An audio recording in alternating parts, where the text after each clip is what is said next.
got there in the Okay, end. yeah, I didn't hit, but I hadn't let you in. That's why. Because I hadn't let you in. I Oh, we know. live. Oh my I did. goodness. I didn't take it personally too much. I was talking to. Hello, everyone. We're just enjoying a nice cup of tea. Yes. Welcome to the Global Maths and Science lesson. For me, it's near the end of the day. James, it's kind of in the middle of the day. But for James, now, have you heard of the Global Math Week? I have. You have? I've heard of it. Me. I know it. I know it. Me. Oh, right. Well, you get the prize then. So, since you know all about it, can you tell us about it, please? Oh my goodness! Today is what is today? Today is Tuesday, October Tuesday. 11th, and we are in day 2 of Global Math Week. Though I might be on a British audience, Global Maths Week. So I actually live in the US right now, and I grew up in Australia, so I get very confused whether I should say maths or math, and I forget who says what, where, in which part of the world. So I don't know how to do both, but I try to do both. Anyhow, October 10th, each and every year is the start of Global Maths Week. And we chose the date 1010 because if you write it 10/10, if you're in America, you would read that as October 10th. If you're in Australia or Britain, you'd read it as the 10th of October. Either way, you'll be right. We definitely chose a symmetrical date. And Global Math Week's 1010 every single year is a phenomenon. And one thing happened, this is our 6th Global Maths Week right now. And way back in 2017, yes, our first one, we did a story of, yeah, there we go. Yeah, 6 and yeah, thumbs up for number 6. Right, Thumbs up for 6. I'm keeping track. The first one, which was a major thumbs up, I'm keeping track for you. The first one was 2017, and then 2018, and then 2019. Is that how we do it? 2020, 21, 22. You should have started in 2016. Okay, didn't get it right. Anyhow, one thing, we brought a piece of school relevant mathematics to the world, because we believe that even school mathematics is a portal to human joy, wonder, connection, meaning, and delight and awe.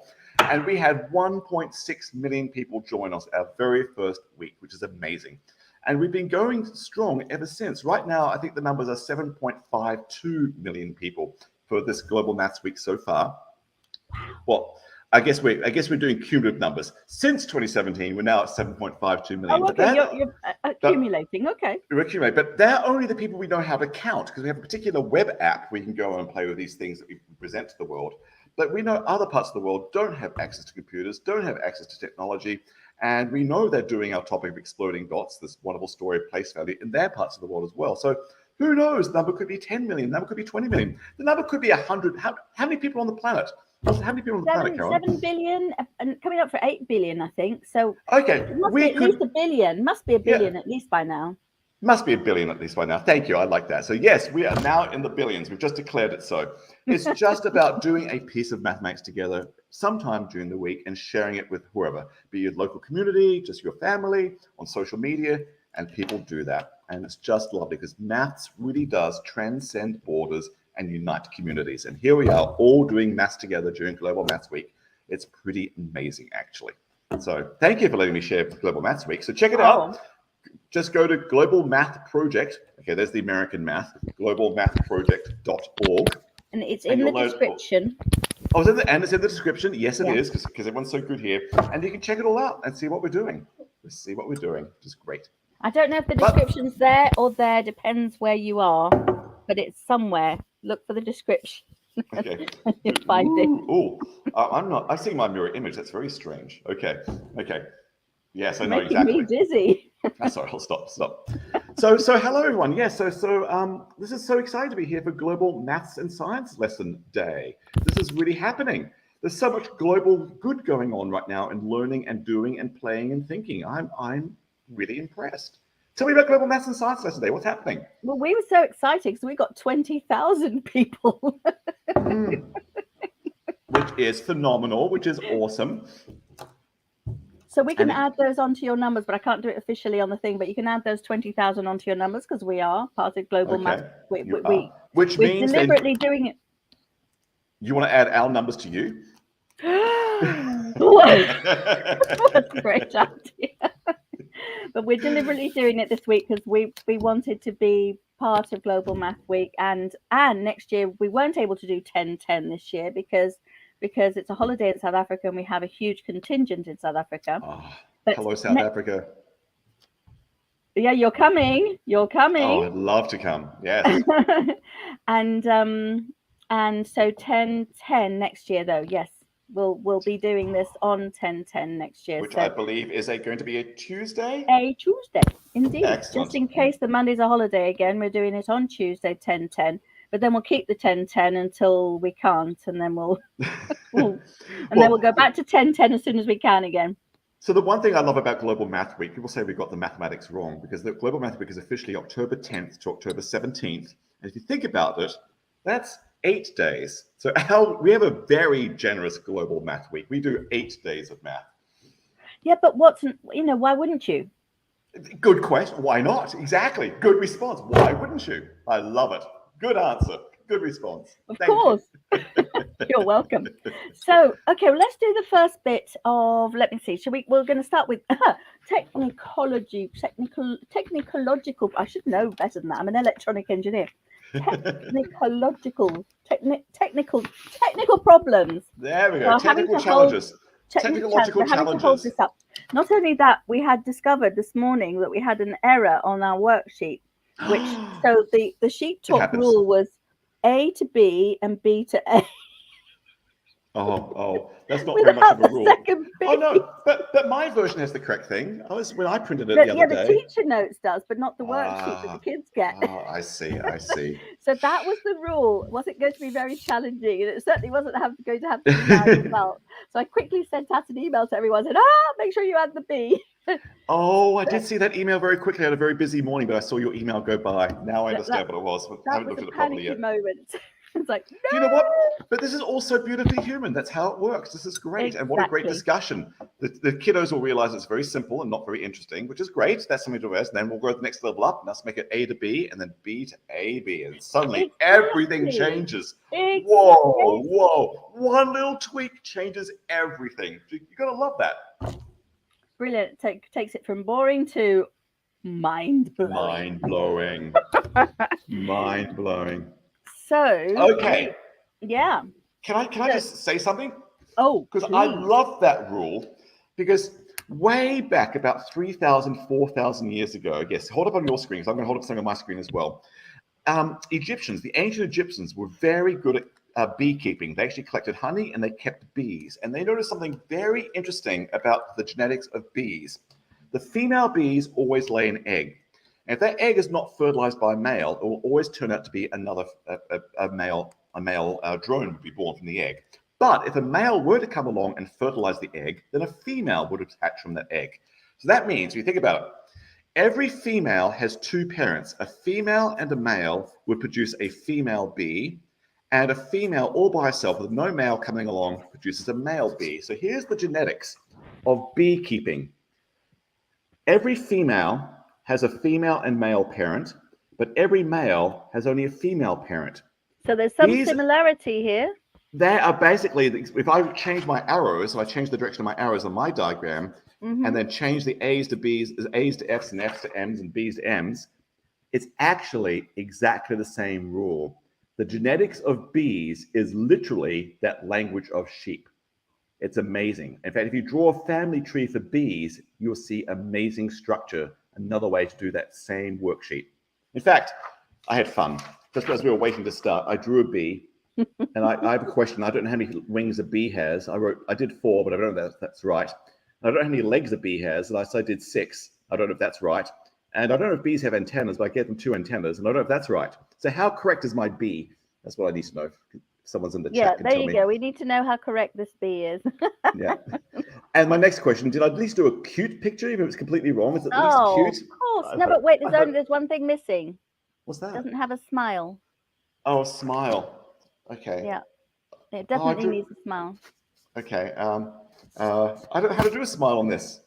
Well, that's because you made his head black. You haven't left room I know. I colored his head in already. Okay. Okay. You could have a speech talk thingy, a speech cloud thingy, and put a smile in that. So he's happy. He's saying happy biz. There you go. That's happy now. I'm happy now. Thank you. Sure, that was important detail. All right. So, no, but let me keep going. Let me. Yeah, I'm ready. I'm ready. Am I having fun? Keep going. All right. So let's start with a male bee. So we're doing your one. Should we go Yeah. with your one? And so we'll leave Well, the yeah, sheep talk. You guys can do the sheep talk. No, we're going to do your. We're going to okay, do your because it's version. going to be now that male had one parent, a female. So I'm going to draw the family tree. It only has one parent, a female. I'll put this down because it's distracting. Now go. Okay. Go. Yep. Go, James, that go. female has two parents, a male and a female. So I'm drawing like a family tree. So there's the child, only one parent, but two grandparents. Now this male only had one parent. This female had two parents. Let me draw that again. Draw that family tree goes up. That's why the arrows were going the other way. Yes, that's why because I was thinking family trees when I drew my arrows. That female there has two parents. That male there has one parent. That female there has two parents. So let me draw that. So the female has two parents, male, female. Male has one parent, just the female. Female has two parents, male and female. So I've gone back to child, parents, grandparents, great-grandparents, great-great-great-grandparents. So there's the generation of the family tree, 5 generations of a family tree of a single male bee.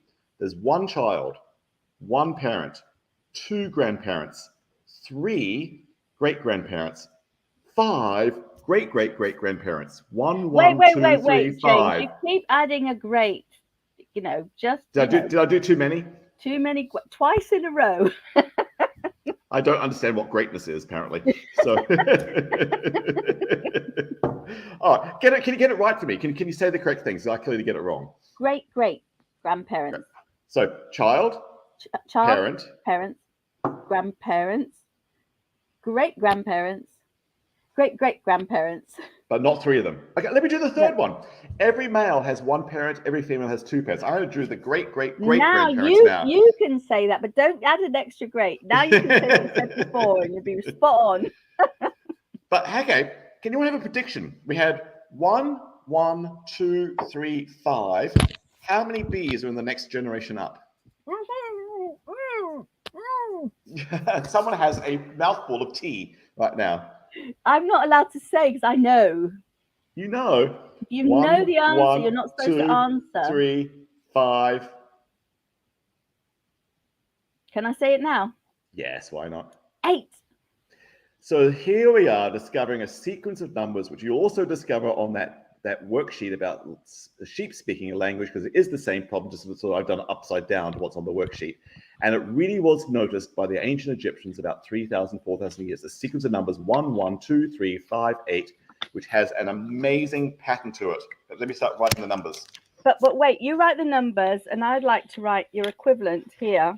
Oh yeah, do that. That'd be great. And I like to compare. much fun because it's abab. See, which is more fun? Yeah, I can't say. Abab. Do you know what? I don't know, but I think anyone can choose what one fun they want to have, or to have both the funs. Do them side by side. Do both funs. Is what I say. That's brilliant. Bees and sheep, love it. Yeah, it's beautiful. And what I love about this, there is really a lovely structure to this. So do you want to see a pattern to those numbers that might predict what the next one's going to be? And and what I love about this is it really encourages you to look for the pattern and look for the cause. It's not just the pattern, it's the cause. Yes.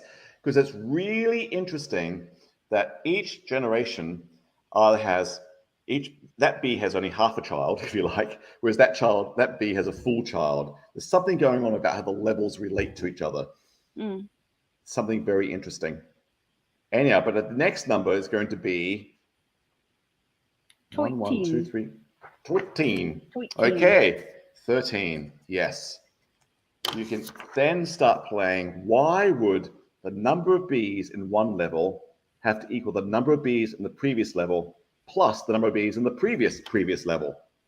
And then you can stare at this picture for a long while and maybe you can see why that's the case. Or maybe it's better to see it with the sheep language, the A's and B's. Maybe you can see it more clearly there. I'm not so sure that the A's and B's. The only thing I noticed with the A's and B's that I quite liked, that was really pointed something out, is that are there any double A's? Now that's interesting because you kept the order of your letters very strict. I was mixing up my orders, my F's and M's here. I didn't keep them straight. But now you've got an even deeper question because you've said not only do the A's and the B's because what they are, but also keep them in the same order how you write the letters. Now, you don't have any double A's. That's a really cool, deep question. Would a double A ever appear in your language? Do I have any double F's or double M's anywhere on mine? And would you ever have 3 B's? Do you have 1 B anywhere? Would you ever have 3 B's? I like the fact that I've got B's when we're talking about sheep, and you're talking about B's. And you don't have sheep. B's. I do have B's. What? You've got B's, and we both got B's. There you go. We both got B's. Okay. That's the answer. All right. Okay, but there's even more to this, because it wasn't just in ancient Egypt and northern Africa where they're doing all the beekeeping, and they noticed this pattern of the genetics of bees. In India, poetry in Sanskrit was a very, very big deal. And various poets love to play with very short syllables in their poetry, with just 1 syllable long and 2 syllable longs. And they started counting how many different words can I write with just this 1 syllable long. Well, just use the 1 syllable. With 2 syllables, or using 1 or 2 syllable words, you can make, well, 2 ones or 2. There's 2 ways to make 2 syllables if you're allowed 1 syllable and 2 syllable words. You can go or I'm not doing it very well. I should know the Sanskrit. How many ways could you make 3 syllables together? We could do 3 single ones, or you could do a 2 and a 1, or you could do a 1 and a 2. And that's it. There's 3 ways to create 3 syllables using only 1s and 2 syllables. How many ways can you create 4 syllables? You do 4 single syllables, or you do 2 and 1, 1, or you do 1, 2, 1, or you do 1, 1, 2, or you do 2, 2. There's 5 ways to create 4 syllables if you're using only 1 syllable and 2 syllable words. And people started noticing the same pattern of numbers coming up in their Sanskrit poetry this way. Oh. And in India, these special numbers aren't called the B numbers. They aren't called the Fibonacci numbers, we know them in the West. They're called the Hemachandra numbers, because Hemachandra was the one that really noticed and explained the pattern fully, way back many centuries ago, back in India. My point is, many, many different cultures discovered these numbers and played with the numbers. And Fibonacci himself in the 1200s, when he was visiting Northern Africa, he actually noticed all the beekeeping going on. Now, he made up a little problem about rabbits instead, and put that in his book, about rabbits following the same pattern. But everyone thinks he must have been inspired by what was going on with bees. And for some reason, he changed them from bees to rabbits, and no one knows why, and was really conscious of that or not. But it's interesting. Yeah, maybe people were very aware of how rabbits procreating, whereas bees kind of just buzz around. I don't know. I don't know. Good question. And I do have, and the beauty, and the thing is that it occurs in nature. I do have a picture somewhere, but it's the end of the day for me, and I've kind of lost the plot a little bit. But what I wanted, oh yes, here we go. Well, no, we'll do that after the elephant, if we get round to the elephant. I don't know what time you have to finish, because I want you to tell us your very, very, very, very exciting latest project that just fell on your lap for Global Math Week. Oh, okay. Can you entertain the world for 30 seconds while I run and get a piece of paper on the other table? It's way over there. Entertain. Okay. Entertain. Yes, go for it. You're doing it right now. So I'll entertain you with the idea that these numbers that we've been looking at, so the numbers he had were 1, and that flower, if I can find it, it's got 1 petal. That flower has 2 petals. That was one of the numbers. That flower has 3 petals. That was another of the numbers. That flower has 5 petals, etc. I want you to look at every flower you see, count the number of petals, and see if they are one of the Fibonacci numbers, or the B numbers, or the Hemachandra numbers. Hemachandra numbers. Yes. Beautiful. There they are. There's the Hemachandra numbers. All right. Okay. You're being fabulous. Thank you. Yes. So part of the Global Math Project, we just had something beautiful fell into place just this past week, just in time for Global Math Week, which is amazing. So we have some friends at this company here in the US called Musology, which are making math music videos. And they don't just make ordinary math music videos. They are working with major math video artists, industry giants in the music scene here in the US.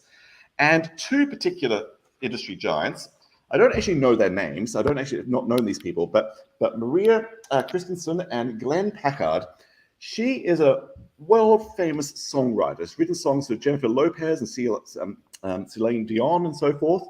And And Glenn here is a world-famous music producer and choreographer, and he's worked with Michael Jackson and Missy Elliott. I don't know who Missy Elliott is, and CNCO, which is some big pop group right now. Sorry, I don't know who they are. And he's worked for Pink, and he's worked for all sorts of people. The list goes on and on. They want to make a math music video with the Global Math Project, and they want the music to be about base 10, because we humans like the number 10 very much when it comes to counting and doing arithmetic. We like base 10. And they want students to actually write them the lyrics for a song. Just 2 stanzas, or 2 or 3 stanzas, like about 8 to 12 lines, keep it short. And if you go to this website, musology.com, sorry, I should have it memorized, musology.com/math lyric challenge, I can put that on here, can't I? Oh yeah, we should get, there it is. I'll put it really close to my camera. But hold on, keep it there. Yep. Create a banner, scroll across the enter a banner, musology.com/math-lyric. I'm saying it out loud. You can go -challenge, and this will be in the description later. I couldn't get my head around how, because I'd already created the StreamYard. And okay, so yes, here we go. Add late. banner. Great. Add banner, enter banner, show. Yes. Oh, look at that show. It's beautiful. So right. It's beautiful. Musology.com math lyric, and it's the American math there. So that's okay. Good, because there's American industry going on here. But here's the thing. So they will produce a song. They will select a lyric. If you go to that site, there's all these instructions. There's some guidance. I actually wrote up a little sheet about some basic facts about base 10 you might want to sing about. So lots of ideas, actually, what the lyrics could be. And they've got a video, a sample video of the sort of work they do, where they actually took someone else's lyrics about just quadrilaterals, like a little song about quadrilaterals, learning about the shapes of different names, just great for young kids, and brilliant choreography to go with it. They will do magic with your lyrics. So they're going to select some lyrics and make a math music video. And of course, they'll let you know if they do. You to go to that website and wherever it is. So ticker tape, no, the other way, ticker tape, and put in some lyrics. Get inspired by something that's there. Follow the instructions and submit lyrics. Who knows? And if teachers involved, have your whole class do it. Work together. It's a great activity for a whole class or individuals or teams. You want to do it with a group, because it's actually hard to come up with good lyrics. So you'll come up with a version right away. But then if you really think about it and tweak it, you can take it to the next level. And we've got a whole month for this. There's plenty of time. You don't have to rush and do it right now. But it'll be fabulous. November 18th is the deadline for this, and then they're going to get cracking. So I really do. I was thinking you had the whole of October, but no, an actual month. More than a month. Just a tad more. So the day after Global Math Week ends, which is October 18th, then you've got a month. So you've got Global Math Week and a month. And submit it just in time for Thanksgiving. For American Thanksgiving. Absolutely. Yes. Perfect. Which I'm celebrating this year, by the way. Excellent. In the hills in Wales. They're Welsh hills, Welsh mountains. Right. So, and do you want to do it in Welsh? Send some lyrics in Welsh? That'll be fabulous for a US audience. Okay. How do you say the number 175,487 in Welsh? In Welsh, I need to find that. That's a good question, isn't it? I need to put it in the group and ask.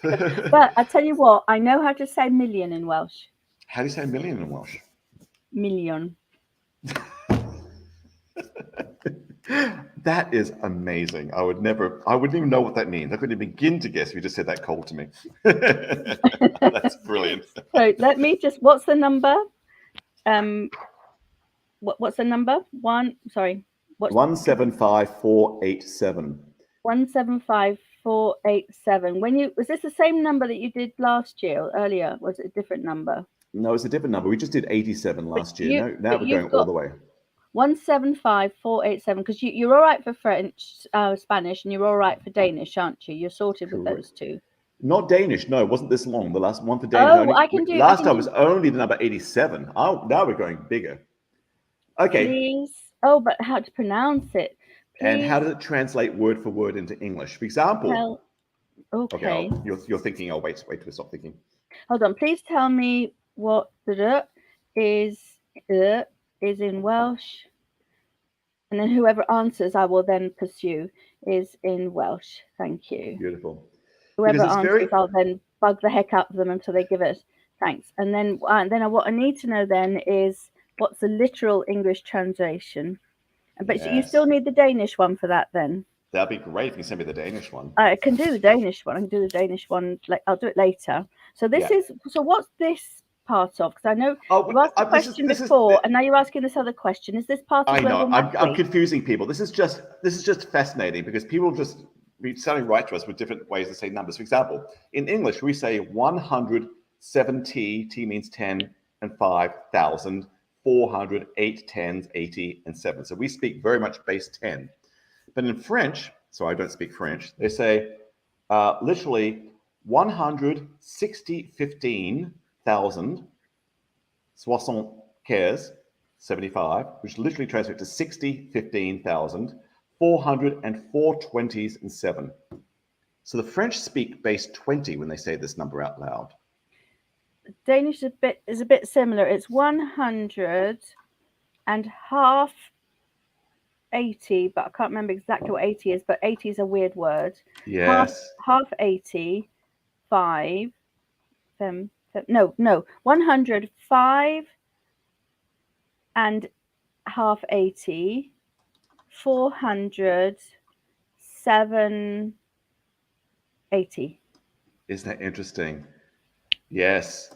So it's like German will say 105 and 70,000, 407 and 80. Oh, it's and. Sorry, I missed out the and. 7 and 80 and 5 and half 80. And I just learned Arabic does the same thing as German. 105, 70, 407, 80. They switch the units digits around a bit with the tens. Very interesting. And in India, they have units of 100,000. So it'll be 1 lakh, 75,487. 1 lakh. 1 lakh, L-A-K-H. Oh man, I thought they were like, wishing. That's what they really meant. I know they really meant that for the first time. Yeah. Right. Wow. Yep. There's just so much math. I'm sorry. I just inundated us. We did the Fibonacci numbers, Himashanga numbers, the B numbers. Yep. We did enter a math lyric contest.